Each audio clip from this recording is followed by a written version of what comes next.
Only one desert still. There's 2 more. Wow. This is crazy. He's going right for it.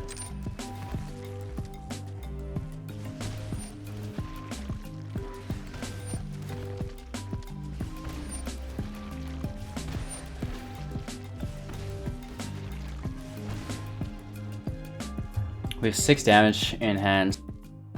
If you've been enjoying any content on the channel, I encourage you to go ahead and subscribe. It's a great free way to support me along this journey. We've got everything from free-to-play budget beginner guides, just general Magic the Gathering Arena beginner guides talking about the principles and archetypes behind this amazing game, some of the top-ranked standard decks, the best historic decks, great original Brawl decks, and some tools and tips, and then we even have a little bit of limited. So no matter what you're into within Magic the Gathering Arena, we have you covered. Subscribe to the channel, join for your chance to win up to 500,000 gems. Make sure to check out our Discord and enjoy this video. Hey everybody, welcome back. Thanks for taking the time out of your day to watch Hello Good Game. We're playing traditional historic today. Mono red burn, I know, we had to do it. The list is coming to us from Lincoln, who reached number 68 Mythic with this deck. So this is a top 100 Mythic deck for you guys. It is fairly inexpensive. It does have, some rares and some Mythics that you won't own already that are in the historic collection from Amonkhet, from Jumpstart. However, this is as budget as it's gonna get for as competitive as it is. So I really recommend jumping into some historic. This deck's not going to go anywhere once you have the wild cards for this. It's going to be good this year. It's going to be good next year. Maybe we see some slight adjustments, but the base of the deck will not change, and you're going to be easily able to adjust it and upgrade it as we go, and you won't have to worry about losing your card pool to historic again because you'll already be set up, right? And then once you have this deck, you're always set up within historic, and then, maybe you go out and farm some standard decks as well. So personally, my recommendation, you're always going to have a deck to play top ranked. You're always going to be able to farm events at the top of your game, and then you can branch out from there. Just my personal opinion. Again, if you're looking for other free-to-play content that's just standard, we've got a ton of stuff for you guys, so check that out. We're taking a look at the deck list, going through it. What do all of the cards do? Then we're talking about the strategies and synergies. How do all of those cards come together to form a really well-working archetype for us? Then we'll witness some gameplay footage where I do my best to break down any playlines and interactions. We are in the top 1,000 Mythic today. I think we started at like 1,100, 1,000. We won some, we lost some, and we ended up at around the top 800 Mythic, which is really cool. So some great gameplay footage for you guys today to break down. Finally, my closing thoughts where we just go over future channel plans and all of that jazz. So without any more rambling, if you find any value within this video, go ahead and give it a thumbs up. It really helps, and share the channel to a friend as well. We do have a companion in the deck, and it is Jegantha the Wellspring. This is a 5/5. We can tap it to add 1 color of any mana source. However, this mana can't be spent to pay generic mana cost. So that's anything within the gray symbol. If you look beside the Wellspring, you'll see a 4 within a gray circle there. That gray mana is generic mana. It can be used any color to cast it. It can be colorless, right? So that's what that means. Excuse me. So when we run Jegantha as our companion, the deck needs to meet a set of rules. And for this particular companion, the rule is no card in your starting deck has more than 1 of the same mana symbol in its mana cost. So our main board follows that rule, but there are things like the Chain Whirler in our sideboard that violate that rule, because you'll see he has 3 of the same mana symbol within his cost. So if you do decide to sideboard your Chain Whirler in your second and third game, do note that Jegantha will not be available to you as the companion. However, just having a free 5/5 whenever you want is not too shabby, especially in that first match. Moving on to our 1-drops, we have 3 copies of Ghitu Lavarunner. This is a 1/2 human wizard, and as long as there are 2 or more instances or sorceries in your graveyard, the Ghitu Lavarunner gets +1 and has haste. So that's great. It becomes a 2/2 with haste. Grim Lavamancer, 2 copies of this. It's a 1/1. We can pay 1 red mana source plus tap it, exiling 2 cards from our graveyard to deal 2 damage to any target, which is actually incredibly helpful later on because we'll be casting those burn spells and then we can re-exile them from our graveyard for a little bit of additional damage. 3 copies of Shock, instant speed. Shock deals 2 damage to any target. Soul-Scar Mage. Now this is a great creature from Amonkhet.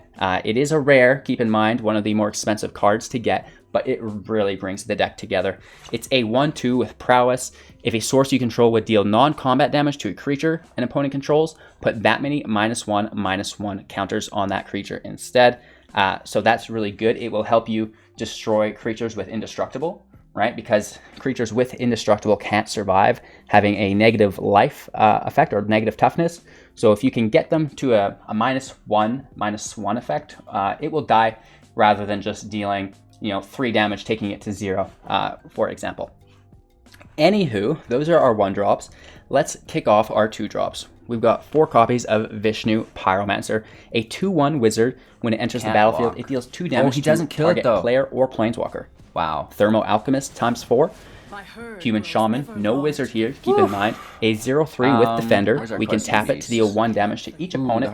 And every time we cast an instant or sorcery spell, we can untap Thermo-Alchemist. So it's kind of nice. You can tap them, deal damage, cast a spell, untap them, and just kind of repeat that process as many times as you can. Be sure to be tapping him primarily on your opponent's end step, unless you be casting sorceries, and then you'll have to do it on your main phase. Lightning Strike. Now this is one of my favorite cards that we lost a long time ago. Instant speed for 2. Lightning Strike deals 3 damage to any target.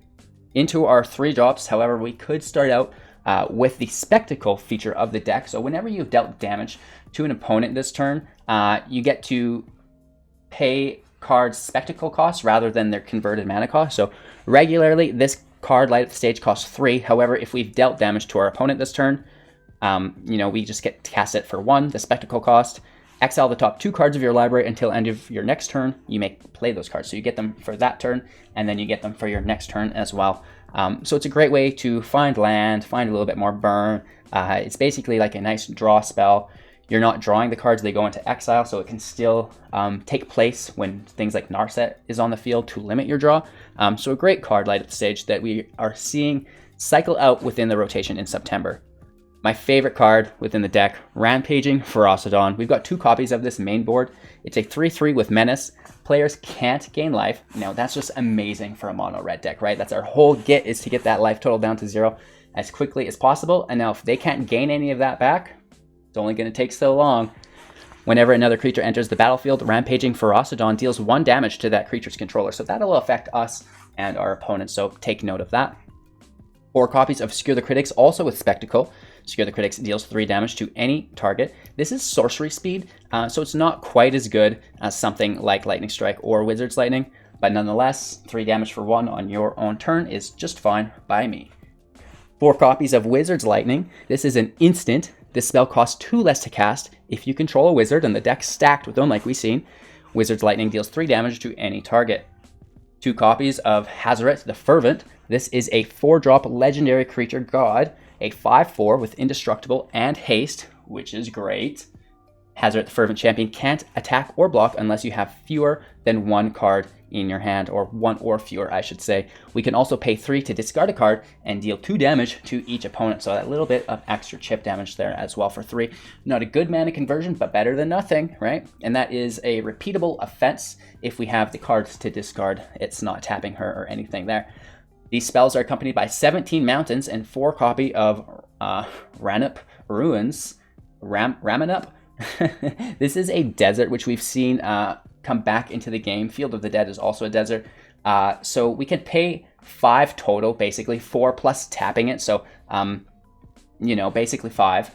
And it will deal 2 damage to each opponent if we sacrifice a desert, which it itself is, and we can sacrifice the desert that we tapped, right? So we don't have to sacrifice a non-tapped land. We can sacrifice the ruins here that we had to tap to get the effect. So pretty cool. The only downside is here, if you want to use it as colored mana, we've got to pay 1 life. Now this happens a little bit, but it shouldn't be happening too often. Most of our spells have a generic cost incorporated within them. So just a little bit of extra reach on your opponent with the ruins, which I love. I mentioned earlier, we're playing traditional historic today, which means we have a sideboard today. 3 copies of Graph Digger's Cage, artifact for 1. Creature cards in graveyards and libraries can't enter the battlefield. Players can't cast spells from graveyards or libraries. 3 copies of Goblin Chainwhirler, 3/3 with first strike. When it enters the battlefield, it deals 1 damage to each opponent and each creature they control, which is really cool. Creature and Planeswalker, I should say. So everything on your opponent's board state. And 2 additional copies of Rampaging Ferocidon. We already talked about that. 3 copies of Experimental Frenzy. This is a 4-cost enchantment, and you may look at the top card of your library at any time. Woof. You may play lands and cast spells from the top of your library. Double woof. But you can't play lands or cast spells from your hand. This is the only downside. But if you can play from your library, does it matter if you have a hand? And does it matter if your hand's empty, right? So a really cool way to get some late game extension if you do run out of cards, right?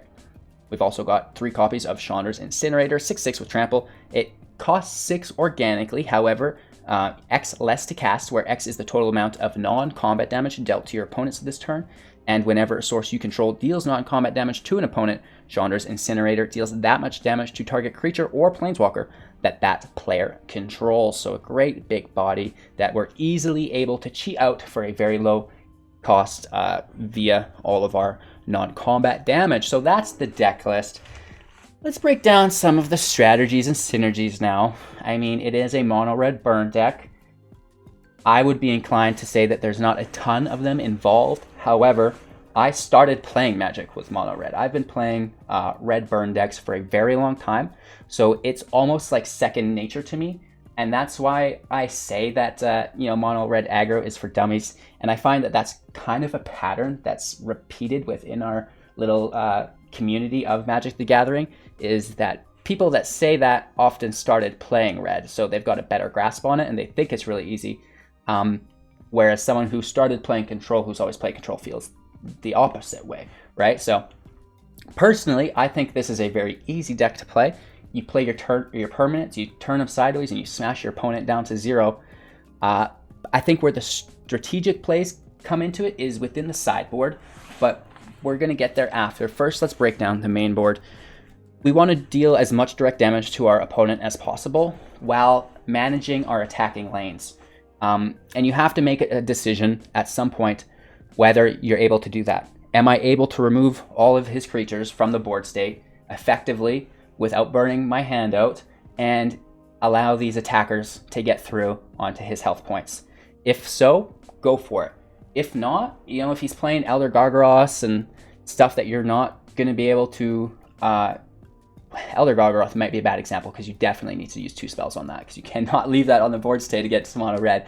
But say, like a Questing Beast, for example, does it warrant 2 removal spells, or like it's a weird decision to make. So you have to ask yourself if you are able to continually remove their creatures to allow your attackers through, or if they have too many attackers, you just kind of want to survive, get up those chump blockers, and just start throwing spells, trying to get them down to 0. I like to keep my attacking lanes open, but if you try it and they keep top decking creatures after creatures after creatures with draws and creatures, it can burn your hand out, and then they stabilize because they still got more creatures, and they can really get ahead of you because aggro decks are meant to win early, first 5 turns. After turn 5, your chances are diminishing by like 20 to 25% every reoccurring turn. Again, this depends against what deck you're playing. If it's another aggro deck, you can choke each other out with wet bags as long as you want, and eventually someone will get there. So make the decision what kind of deck they're playing. Decide whether you should burn their attackers to keep attacking, or whether you just kind of try to draw cards really quickly and get that burn damage in, because that is possible to win both ways. It doesn't need one or the other. So what I mean by this, if he plays something with 2 attack and 1 defense, right? Yes, we could attack with our Soul-Scar Mage and trade, or we could burn his creature, and now the mage gets buffed up, and we get to attack for a little bit additional damage. So doing so with the mage on the field is a great way to kind of mitigate the potential card disadvantage you're receiving, because we want all of our burn spells to do damage to our opponent, but if he's got blockers that kill our attackers, that really reduces our effectiveness. So if we use our burn spells on his creatures, now that damage doesn't go to him, but with the mage, he gets a little bit of buff, so we receive some of that value back. So the Soul-Scar Mage is great if you are playing that strategy of having creatures on the field, burning his creatures, and then keeping those lanes open for your attacks. That's your primary and main objective, and you only stray from that objective if they have that unlimited creatures. It's, you know, that mono green, they're going to be playing things with 4 and 5 toughness that you're going to be having to use 2 spells on, so you'd be really losing your card advantage at that point, and you know that's all they have, so they're going to continually lay it on. At this point, you're going to need to make the decision and try to deal direct damage to your opponent, which is actually not that hard. The Lavamancer does chip damage, Shock does direct damage, Lightning Strike does direct damage, Thermo-Alchemist does a decent amount of chip damage, believe it or not. This can tap 3-4 times. Pyromancer is doing a little bit of damage as well. Potentially the Ferocidon deals damage to him if he is that creature deck like we talked about that you can't get through. Skewer the Critics, Wizard's Lightning, even the Fervent, and then the land. So there is no lack of direct damage here. Make the decision, go with it, and as you continue to play more games, you're going to get used to what you're able to overcome and what you are not, and burns you out, and then you kind of try to avoid those and go with plan B, which is just kind of put up those chump blockers so he can't destroy you and slay him with direct damage, right? So that's my general strategy for the deck. Now, there are different synergies that we can take a look at. You know, we have all of the wizards, so Wizard's Lightning becomes very, very cheap, and then we can Wizard's Lightning for 1, we can Skewer the Critics then for 1 as well, and we can light up the stage for 3. So the burn replenishes itself very well if you have a light up the stage, and you can get started before you cast Skewer the Critics or light up the stage. Ideally, this is never being cast for its converted mana cost, only for its spectacle cost, and then just do it as a secondary spell. The only time is if I was bricked and I couldn't get damage through, then I would spend all my mana on this, or if I 100% needed the land, right? Which I guess is the exact same as the first scenario. So really only if you're bricked on land would I go for this, or you know, if it was your last card in hand, right? If your hand was dead, then I would go for this as well, because you can just play those cards next turn. So a couple options to, you know, full cast these, or if it had lethal, you could go for it, or potentially if one activated, like if Skewer the Critics activated light at the stage and you had 4 mana, then you could go for that play maybe. But try to really be casting both the Wizard's Lightning for the reduced cost via the Wizards, the Skewer the Critics, and the Light Up Stage at the reduced cost via the Spectacle. That's really, really going to help you get more done in each of your turns, right? And all of these instances and sorceries untap the Alchemist like we talked about, so you can retap between every cast, which is cool. Make sure to save your last tap on your opponent's end step so he can be still used as a blocker on your opponent's turn. We've got all that chip damage through the Lavamancer. Once we've cast instances or sorceries, be aware that removing them from the graveyard could potentially drop your Ghitu Lavarunner's +1 in haste. So manage that accordingly. We talked about, again, the chip damage through the champion as well. The discard here is pretty cool because it can allow her to attack, right? So say you draw a card that you can't play, you can pay 3, discard it, deal 2 damage, and now you're down to 1 card in your hand, and she can attack. So the ability not only does chip damage, but can allow her to attack earlier, which is great. It also makes a very good blocker if your opponent's got big baddies on the field. So depending on what you need, you can do that. Because of all the chip damage, the indestructible blocker is amazing, right? We can survive a couple extra turns, do a couple more extra chip damage, and then that should help us win the game there. The Ferocidon is great when people are spamming creatures. It deals damage to them. Any life gain, that shuts down. I think that's literally it. Play your wizards, turn them sideways, as long as there's no blockers, smash your opponent, cast spells at reduced costs, right? That's it. Do the last bit of damage you need if he builds up those blockers. You're running out of spells. You know, you can sacrifice the land, you can discard cards, you can exile from your graveyard. So there's a couple different routes we can take for that extra chip damage, even just tapping, you know, your defenders. So you shouldn't have any problem there. I think it's a very strong and very well put together deck. Talking about the sideboard here, Grafdigger's Cage, you guys are going to have a laugh today. I learned a little something about the cage, right? And you commenters are going to love this as well. Here is your opportunity to get me. Give it to me with both barrels, baby. So creature cards in graveyards and libraries can't enter the battlefield. Players can't cast spells from graveyards and libraries. So this is going to shut down, you know, any of the escaped creatures, Uros, Kroxa, Woe Strider. This also shuts down things like Bolas's Citadel. It will also shut down Muxus. It shuts down a lot of things. Basically, if there's a card you don't like, Grafdigger's Cage is your shield. They should have just called it that, Grafdigger's Shield. So this is an amazing card that shuts down a lot of really good decks. Goblin Chainwhirler, 3/3, first strike. When it enters the battlefield, it deals 1 damage to each opponent, creature, and planeswalker they control. So if there is a lot of tokens on the field, a lot of 1 toughness permanents, put the Whirler in. That's going to clean house for you. It's going to be a lot of fun. So, you know, things like Winota decks, because Winota drops turn 4, you could clean up all of his tokens on turn 3. That's great. Just general Selesnya tokens. Anything that has a lot of creatures with 1 toughness.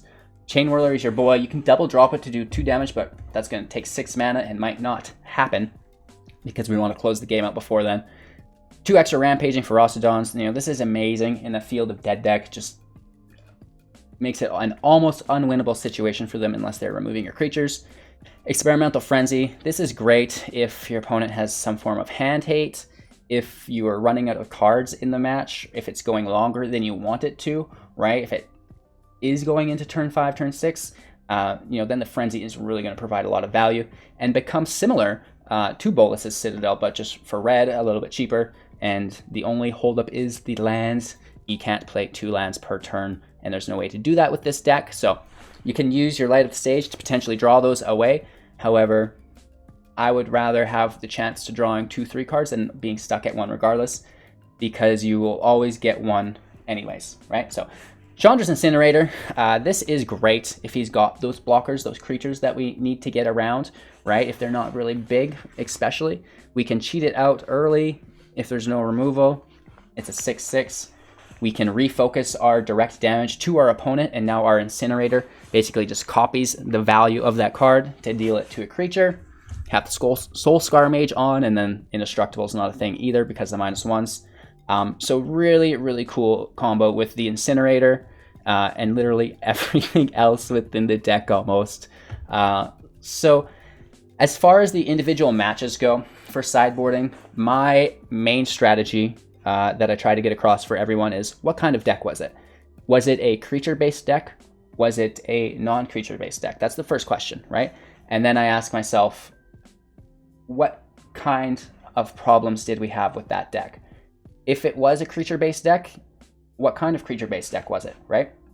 It was tokens and Winota got me, or it was tokens and Selesnya got me. So, okay, we struggled with that aspect, so the Chainwhirler goes in. Other option, it was a creature deck, and they were big creatures. We couldn't deal with them, right? They were too strong. The Chandra's Incinerator, 6/6, that should at least be able to defend, right? If there's any creatures coming in from the graveyard, Grafdigger's Cage. If he's flooding the field, again, with tokens or zombies, Rampaging Ferocidon. If he's gaining life, Rampaging Ferocidon. So just think about what kind of deck they were doing. And again, this goes full circle if it was a control deck as well, right? So maybe it was a control deck and he had hand hate. So we talked about Experimental Frenzy. I guess maybe it was a control deck and it just went on longer than you wanted it to. Experimental Frenzy, again. Maybe even the Cage. I know a lot of control decks are still playing Uros for that initial ramp, the life gain, the draw, and then it's a win con as well for them. That's 6/6. So really just ask yourself, view the battlefield, review the match. What deck were they playing? What kind of deck was it? What was good in my sideboard against this? And how can I take some stuff out that doesn't absolutely ruin the vibe? So, you know, my first go-tos to take out, if they've got a lot of blockers, you know, probably the Lavarunners. It's a great card. It's not as good as the Mage.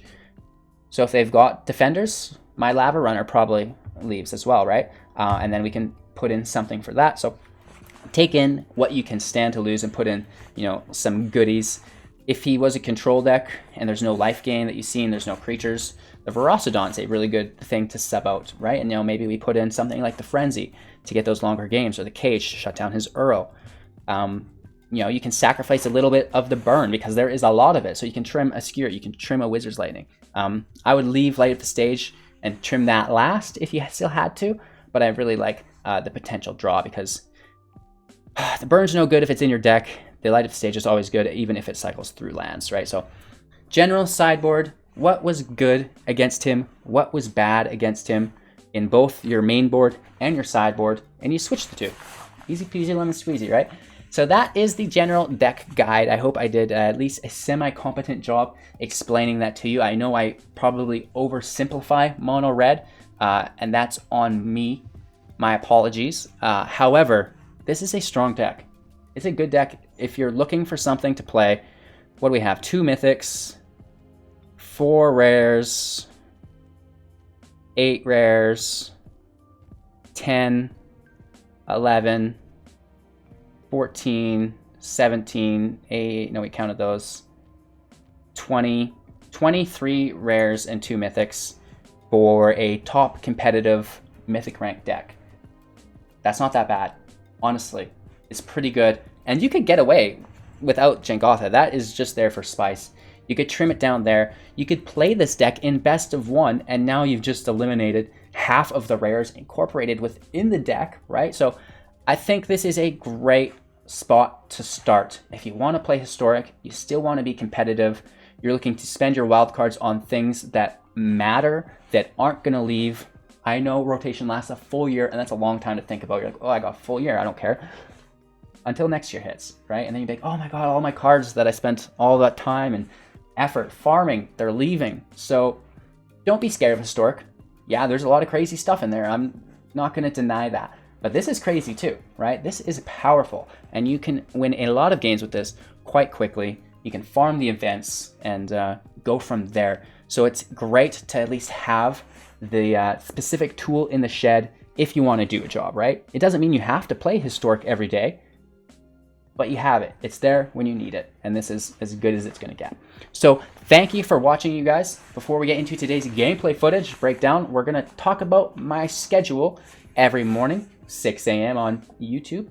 Then at 7 or after the YouTube premiere, we're on Twitch all day. And then we're back again at 6 p.m. on YouTube. All times are Mountain Standard Central. So I encourage you to come stop by, say hello, have a little chat with myself and the community. We'd love to have you, right? And then again, don't forget to like, comment, subscribe, share to a friend, hit that bell icon, all that jazz. Don't miss out on our 500,000 gem giveaway and our monthly Brawl and Artisan tournaments that are free entry cash prize situation. So I hope you enjoy this mono red burn top mythic gameplay in traditional Historic. We'll talk to you in a few minutes with my closing thoughts. Peace. Okay, let's rock and roll. Playing first. Mono red burn, that's an awful lot of land. Let's toss that. Where is the land? And now I know this is immediately triggering all of the shuffle haters. They're going straight to the comments, and I plead you, please do not do this. Right? So this is actually a story I shared on the podcast yesterday. When I played Paper Magic, actually bought an artificial card shuffler for like a casino because I had this problem in real life. And I was like, wow, it's me. You know what I mean? I didn't even have a shuffler to blame. Do we keep 6? And then I got the shuffler, and it still happened. I mean, this is great if we pull second land. If we don't, it's pretty risky. I guess we toss a Pyro for now and just pray on this 37% chance to draw land. Brought to you by MTG Assistant. Check it out. Links in the description below. It's the one that says Overwolf. There's the second land. We are, pretty pleased about that.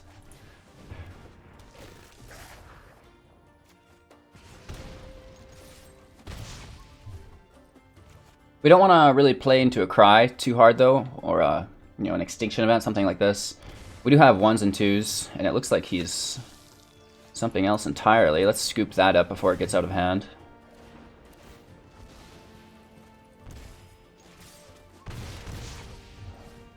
We need more burn. More land as well. Ooh. Ooh. That's a gooder. There's the land.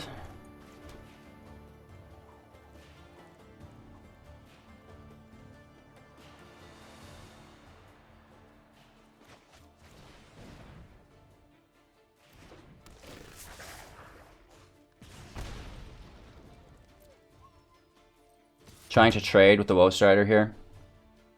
He's gonna chump with the goat, take his scry. We just get rid of it without a scry.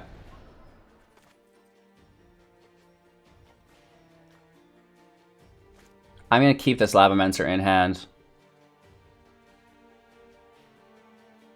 He's gotta have removal. Screw it, let's go for it. Go big or go home, right? Pay the life. Hopefully there's no cry, no shatter, Wrath of God, because we are in historic, right? Okay, stacking those. It's a life gain. This is perfect. Empty hand. We're in.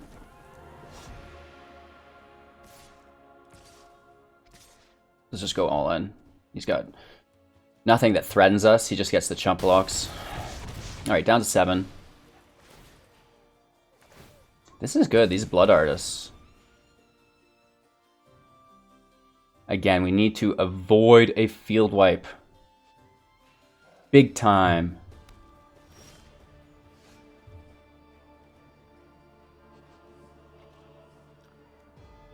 There's one instance in the graveyard.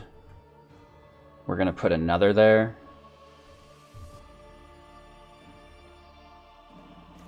Just go straight up top.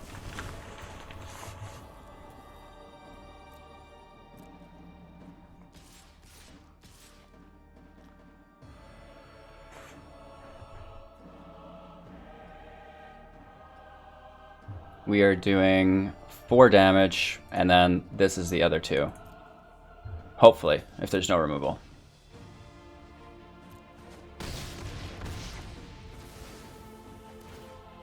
Oh no, he gains as well. That's really annoying.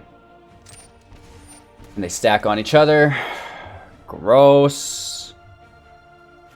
Let's put this in our hand.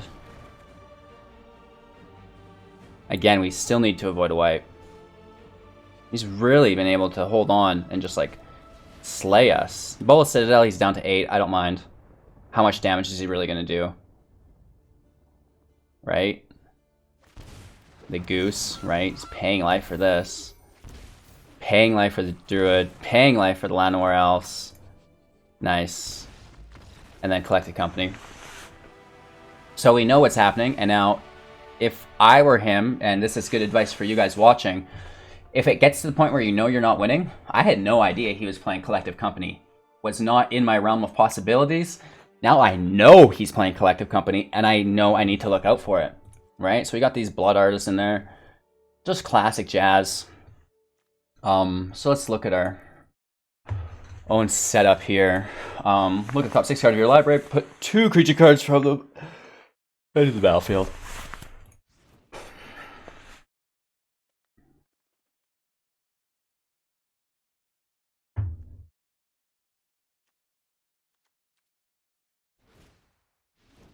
I like the Chain Whirler here, right?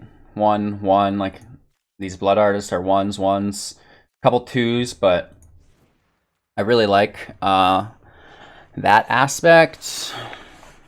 He's not a token deck or field deck. The Incinerator could be cool. Sure, he's got removal. And the Cage. I don't know if this shuts it down because it's a spell and he's looking at them. They're not really from among them, so they're already, like, you're already looking at them. They're not really entering from the library, I don't think. That would shut down his Woe Strider, though. I'm just not 100% sure it's our best move. Let's keep what we have there. He was gaining life.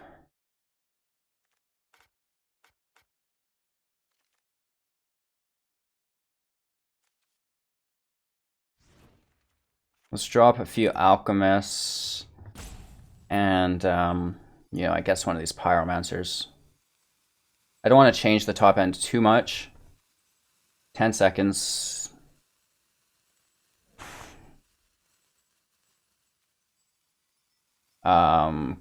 Cancel. We're not going to use Jegantha, I guess.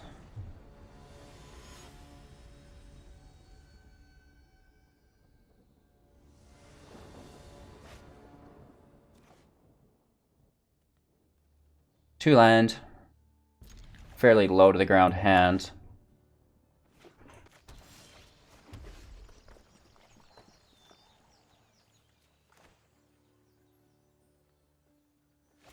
Let's keep our mage in hand. I think he's a little bit higher priority, so if we can keep him from being removed on turn 1, that might be good. We want the Chain Whirlers quite badly.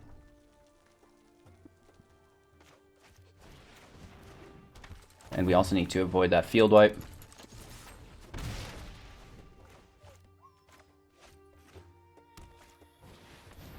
Okay, that's fine. A little bit of life gain. Or does he take the tokens?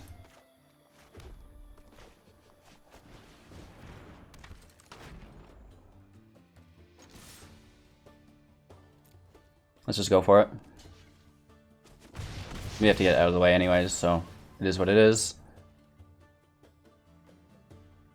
Annoying, and I hate it. Oh, not as much as I hate this.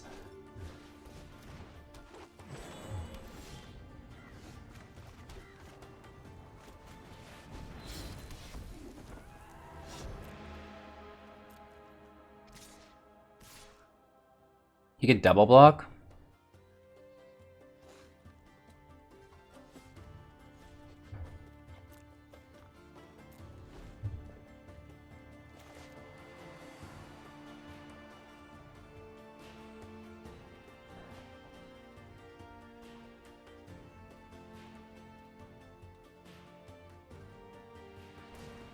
Taps for the mana.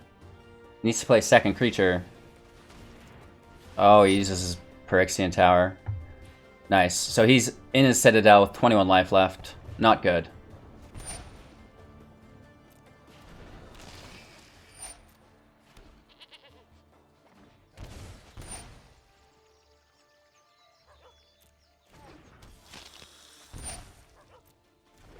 He's got us.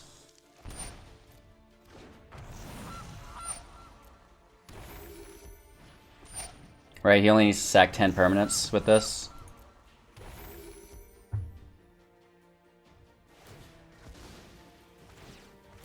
Getting the land out of the way.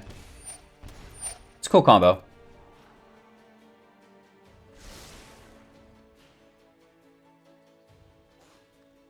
Alright, 1, 2. But he's losing his permanents, I guess. He doesn't mind paying life for new stuff, I suppose. I'm pretty sure he could have just killed us with the Citadel Sack and the Blood Artist, but I think he can just play out regardless. 1, 2, 3, 4, 5, 6, 7, 8, 9, 10. Yep.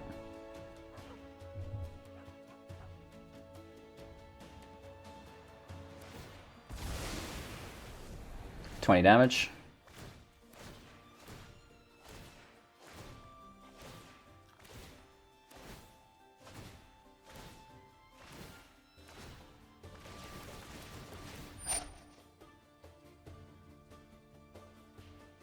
I think we should play our Cage to stop the Citadel.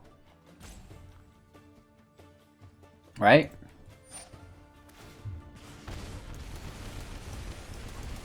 Woof.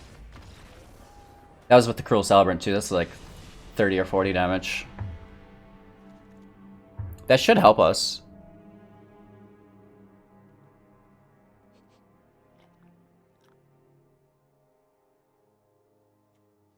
I don't want him to gain life either. We still want the Chain Whirler.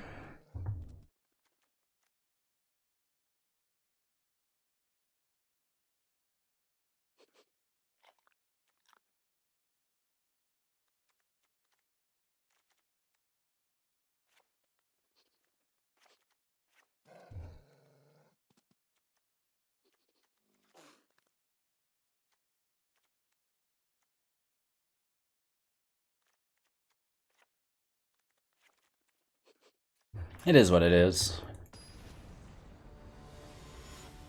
Probably a bad read by us, not taking our cage to deal with his Citadel. Playing first helps. 1 land, I'm not going to risk it. 3's a lot, we have our cage.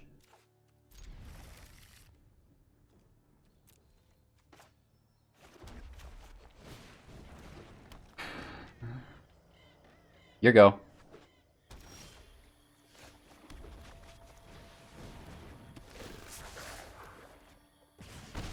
We just need our Ferocidon so he can't gain life. We're all set.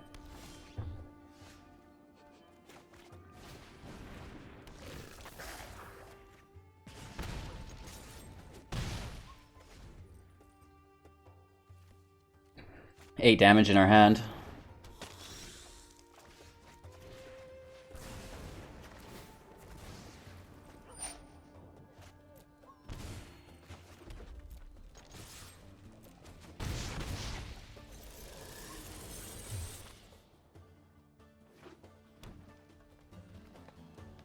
Six damage in hand, 4 on the field.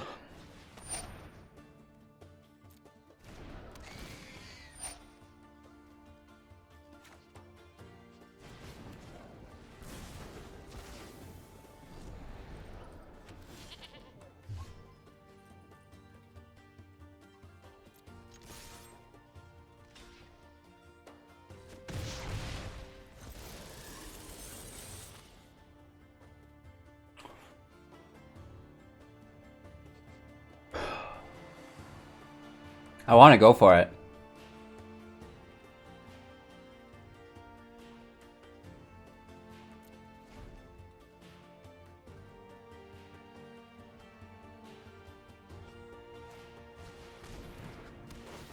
That's game. They're Ferocidon off the top too. That's spicy.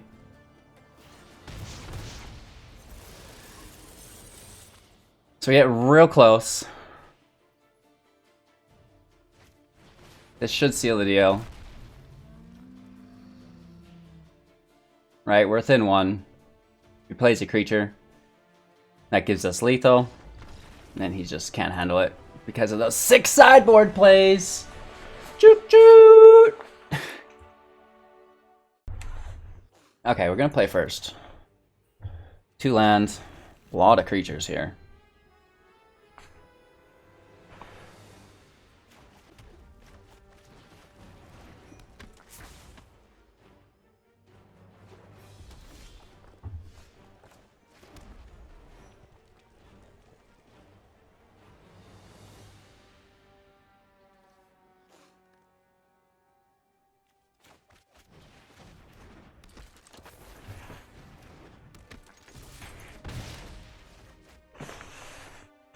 Alright, we're going as wide as we can. It's a goblin deck.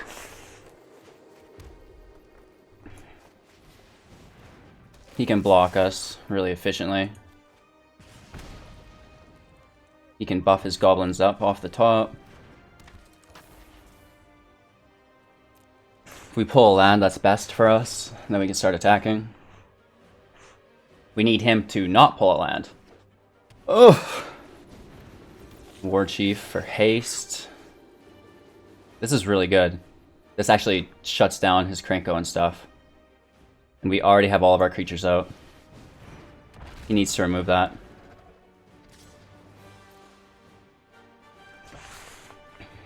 And we get the Snoop off the board. That's good, right?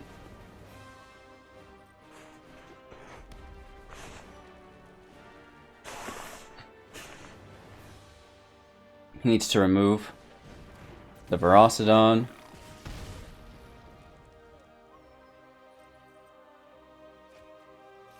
He gets his Muxus, which is still really good.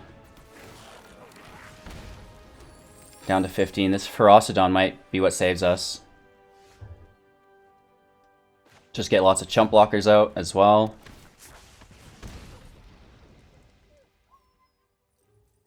He'll double block this, I guarantee it.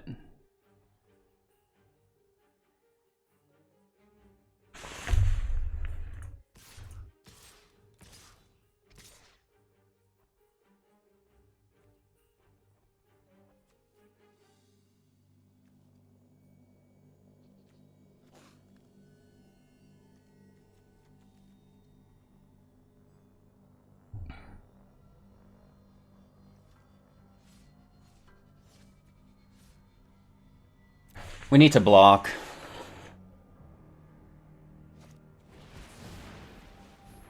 This Muxus is ridiculous. It's got haste.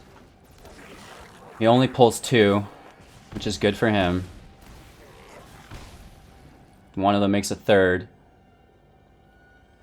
And then we can try to chump block here. We've got pretty good defenders. Down to 10. No trample, right?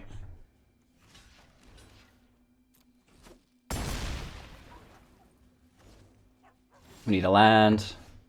Now we have an indestructible blocker.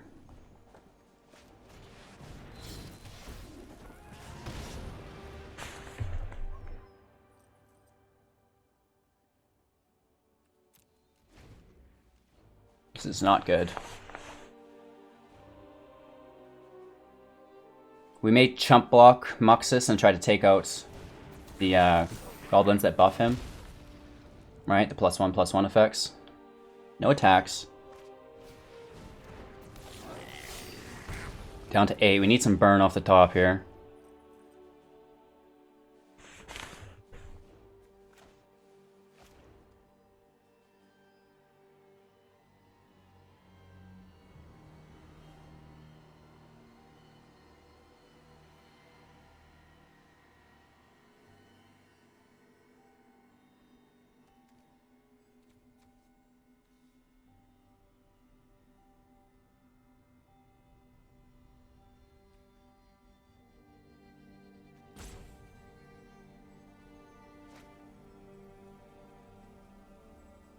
That's a hard riddle to solve here.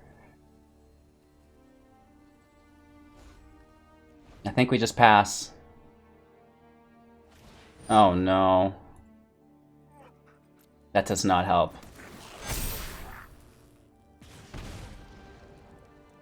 We can do 2 additional damage, so he's got 5 left. He can't activate the Krinko.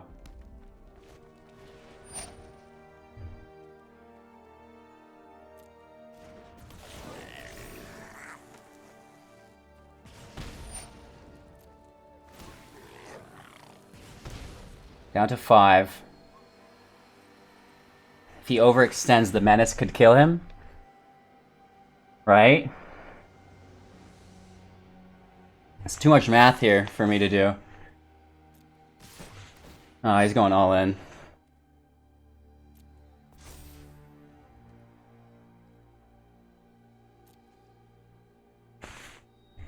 I think he just has us. Right? Or... so we have 1, 2, 3, 4, 5. 1, 2, 3, 4, 5. So we get hit for 3, 6, 9, 10. I think we're okay. Right?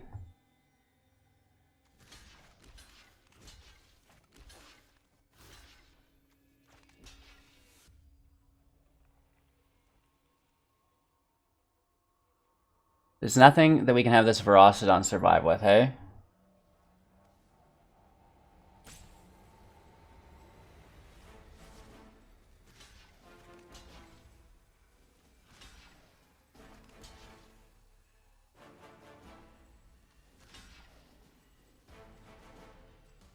Bummer. So we still get hit for 3, 6, 9, 10, 11, 12, 15.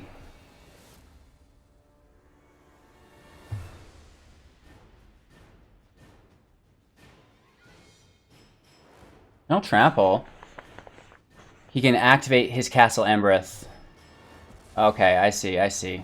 Nice. Shoot. Yeah, that actually wins in the game for sure. Dang. Very good. I think that gives him lethal, right? Yeah. Very close. Good game. Silly goblins. So we want our Ferocidons. And we want these Chain Whirlers to hit.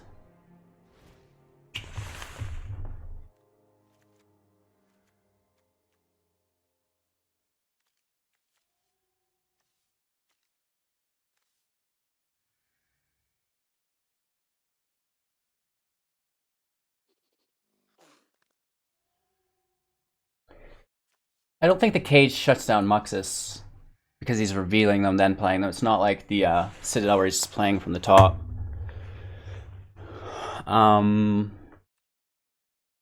These goblins are annoying. Skewer the Critics can probably go. At least a few of them. The Alchemist is good. The Mage I don't think is ever going to get through.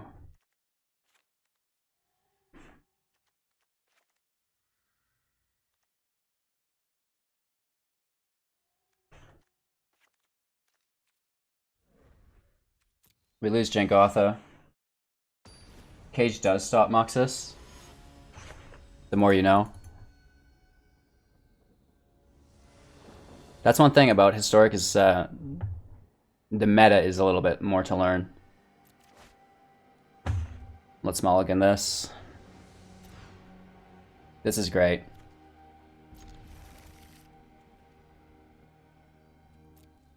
Let's keep our burn so we can kill his Anthem creatures and then chain whirl everything else.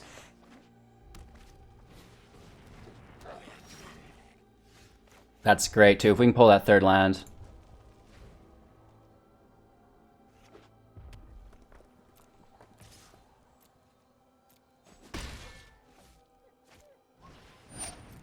Let's get that land. Okay, it's something.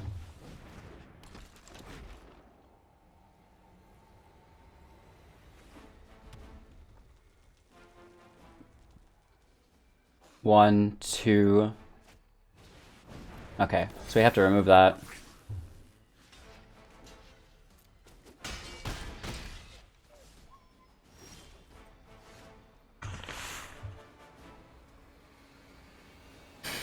I hate this.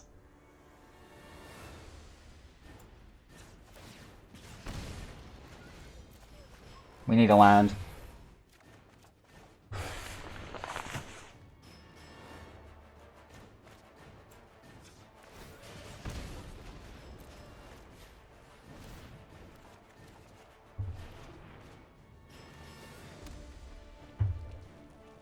Ouch. This is going to be a very bad turn. Prinko. Before we can get our Ferocidon out. Gross. Good game. And now he uses the mana that he just got from that to play his Muxus, which does seem like it was almost useless, no?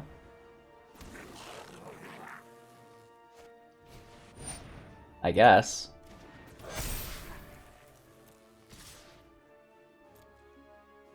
Let's just take it. This is a game. Woof.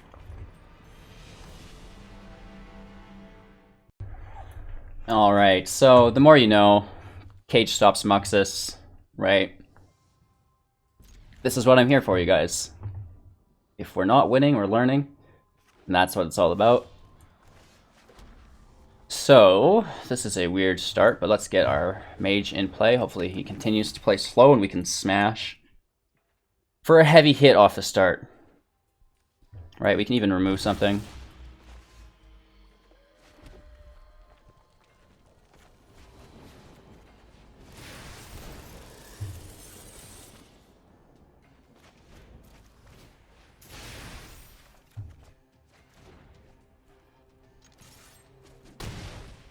Alright, we make sure we get that land.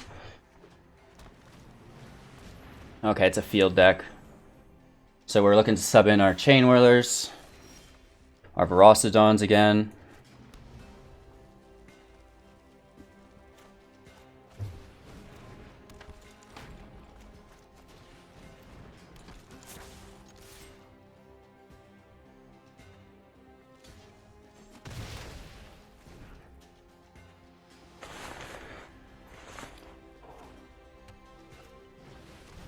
Gross.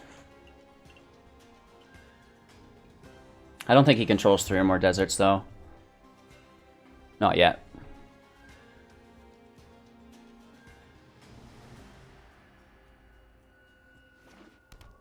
He does get his first one, though. Oh, never mind. Wow, that was fast. Isn't that stupid?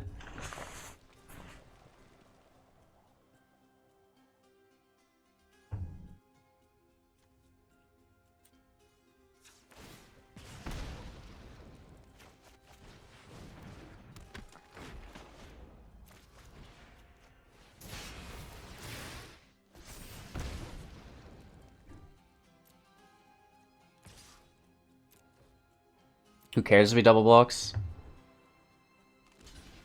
I guess. Probably bad play. It's just making me angry.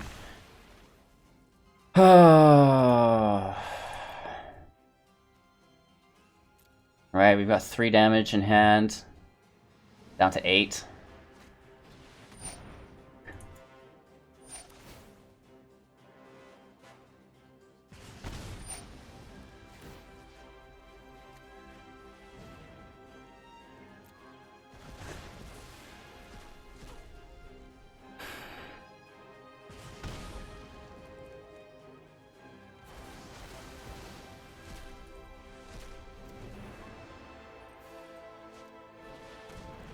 Life gain, draw, land, zombie. Stop it.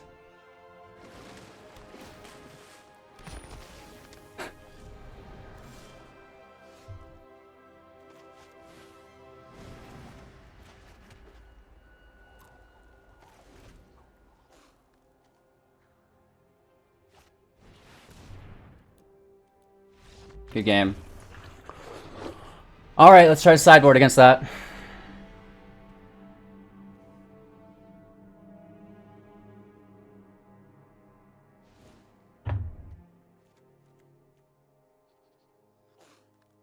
I don't even know if Ferocidon's actually going to save us. We'd have to be dropping 2 of them. The cage shuts down Uro, I guess. At the very least. So that's good. You know,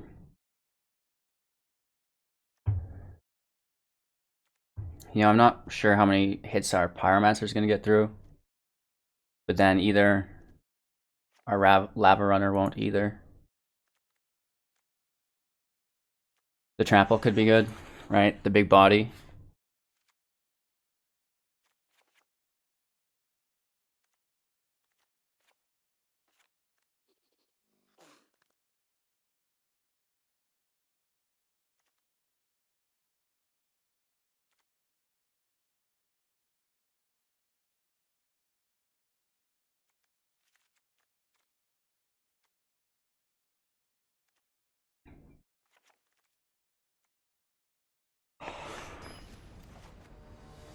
Field of the Dead. Woof. How are we getting through this? We took our Ferocidon, so he's going to not be gaining life. We took our cage.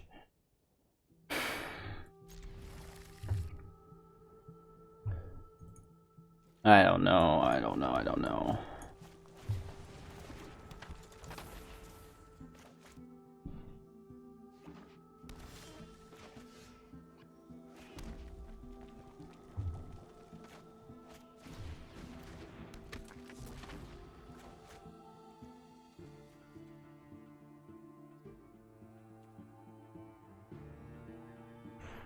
We'll have 3, and we drop it by 3 for 6.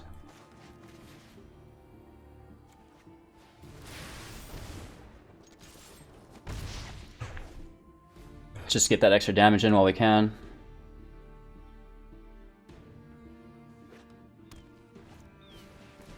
That's fine.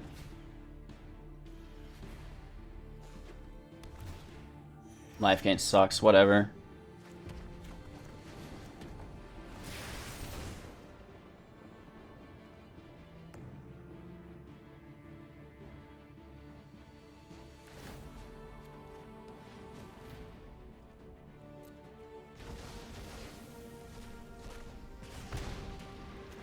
Right. Turn 3, 6, 6 for 1. Okay. Cool, right?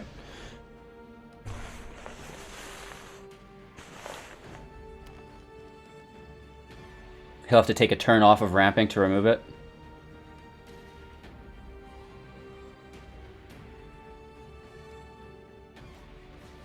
No way.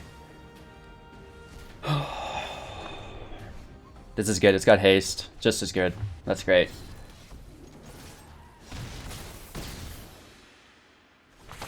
Alright. Let's go to game 3. This is nerve-wracking stuff here. Stop it! Wow. Okay. Good stuff.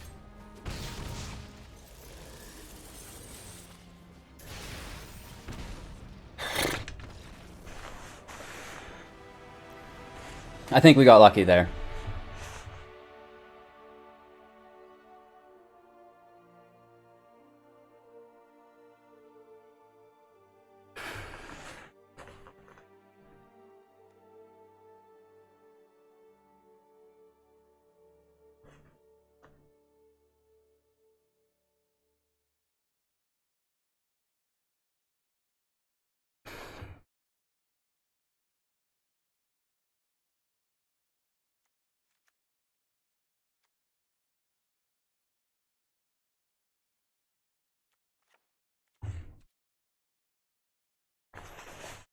I like that. Let's try it again.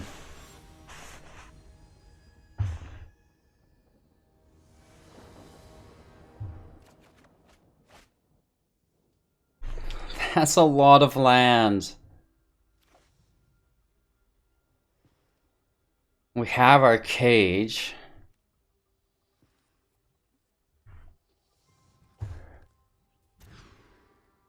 Nice. If we can pull our third land, we're absolutely laughing here.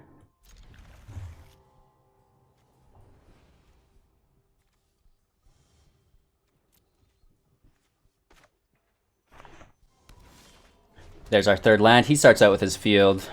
This should be good. It's the extinction events that worry us, so we might only want to play one at a time, right?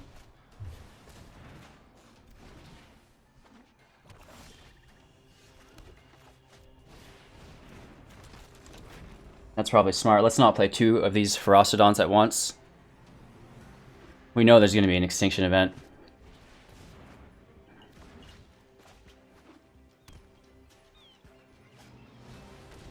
Wow.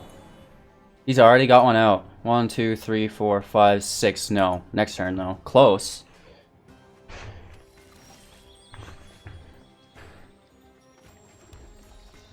Just in time.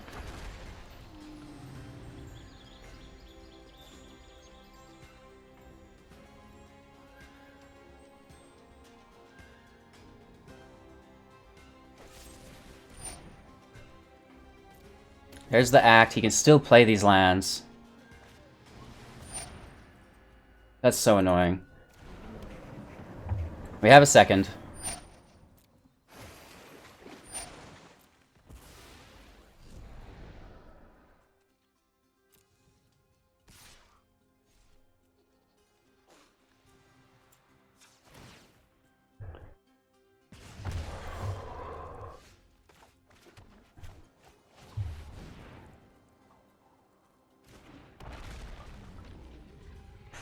We've got a good setup. We just need to avoid this removal.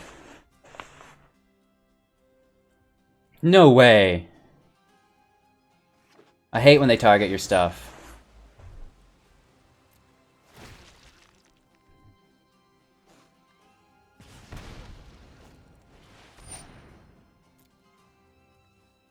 Only one desert still. There's 2 more. Wow. This is crazy. He's going right for it.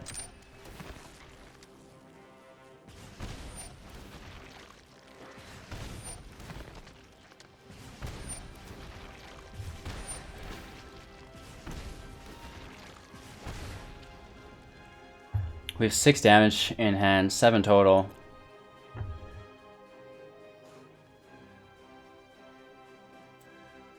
We need more burn.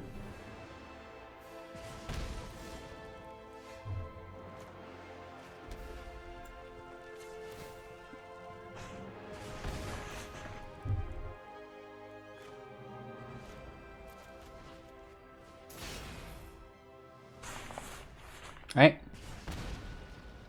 This costs 5. We can do 3, 4, 5 more, leaves him 3 total.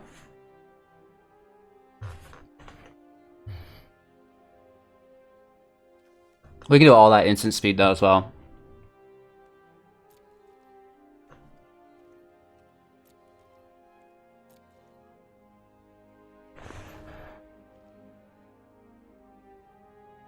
He can't overextend because we can attack with Menace.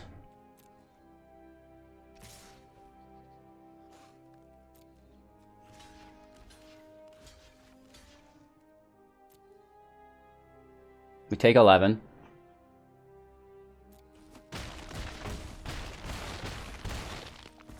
It's gonna be close.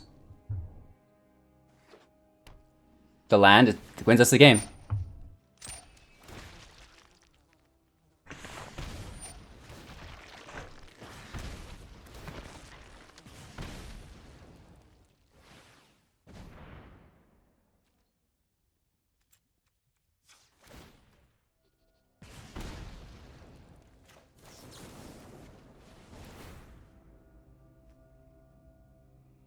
Just... Oh! We still on tap. Wow, no way. We still get him. But man, that was close.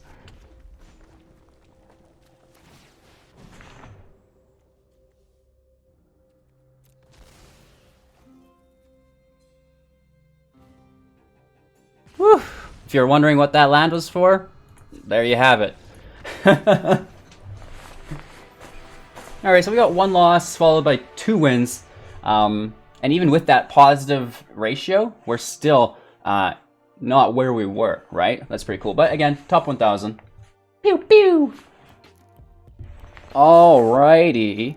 Lincoln, you reached number 68. I got myself back into the top 1,000, like top 900, top 800, some jazz like that. I'm looking to finish top 1,200 for the month so I can get my qualifier into the invitationals, which is cool. If any of you want to do that as well, join the Discord and we've got all the motivation. You'll need the deck list, the strategies, and yeah, even some gems if you want to win. 500,000 gems, you guys. Join the Discord, subscribe to the channel. Monthly Artisan and Brawl tournaments, free entry, cash prized. Just so much going on within the community. Don't miss out. Check it out. We're talking about free-to-play deck upgrades. We've got all those new starter decks that we're taking a look at. If you're brand new to Arena and 20 wildcards seems unreachable for you, you're sitting on 3 of them right now, right? It's like, oh my god, how am I going to get there? Save them. Play the standard decks, the starter decks. Just get your daily quests done. Learn the mechanics of the game. Lots of players will try these decks out and they'll be like, wow, I couldn't win in Platinum. I got a secret for you guys. Decks aren't ranked by their rating, or they're not rated by their rank. They're rated or ranked by the players using them. It's the pilot. 2 people can go up in an F-16. One will crash it, the other will save the world. Well, I guess my camera's done with it. I better sign off. Means you guys must be as well. Thanks for watching. Big shout out to all of our financial support, Twitch, Patreon, YouTube, for making this a reality for myself. It might look like I'm not going back to work full time after COVID, and I would rather do literally nothing else with my time than create Magic the Gathering Arena content for you guys. So I'm really excited. I hope you are as well. Big shout out, big thank yous from both myself and everybody who's been enjoying this content. Thank you, thank you, thank you. We'll see you guys in a little bit. Take care.